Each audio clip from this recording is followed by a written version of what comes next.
이현민의 대중문화 낯설게 하기.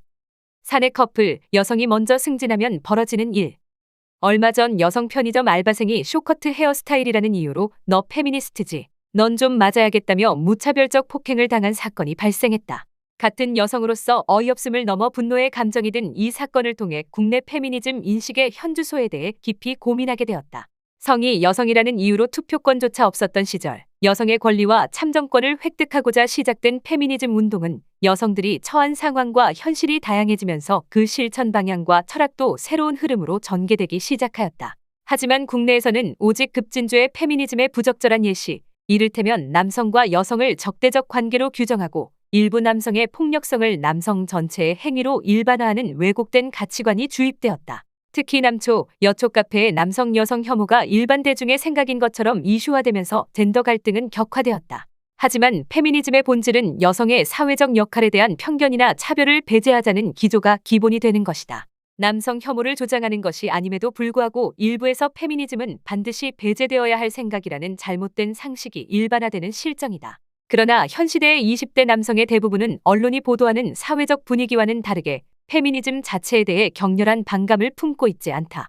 오히려 의미 없는 젠더 갈등에서 벗어나 개인의 발전에 시간을 쓰는 것이 이른바 젠지 세대의 일반적 사고방식이라 보는 것이 맞을 것이다. 하지만 일부 사람들은 페미니즘의 본래적 의미를 이해할 생각도 하지 않은 채 페미니즘은 나쁜 것이라는 왜곡된 인식만을 가지고 있다. 이들은 여성에 대한 이슈만 나오면 페미니즘으로 오판하여 혐오하거나 불신을 조장하고 있어 안타까움을 금할 수 없다. 특히 여성의 권리에 대한 콘텐츠만 나오면 내용을 찬찬히 둘러볼 생각은 하지 않고 그저 페미니즘 이야기, 너 페미니즘이지로 귀결되는 현 사회의 고질적 왜곡은 사회를 병들게 하는 실정이다.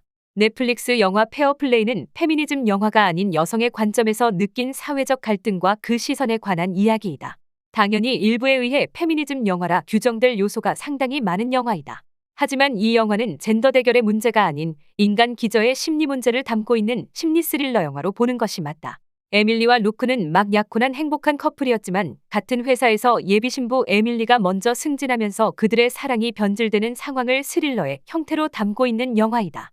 특히 너무도 사랑하던 그녀와 그녀의 능력이 여성 할당제로 비하되거나 더 나아가 부적절한 행위를 통해 획득한 것으로 태도를 바꿔가는 루크의 질투의 근간을 파헤친다. 루크는 여성을 향한 본능적 우월감을 가지고 있었다.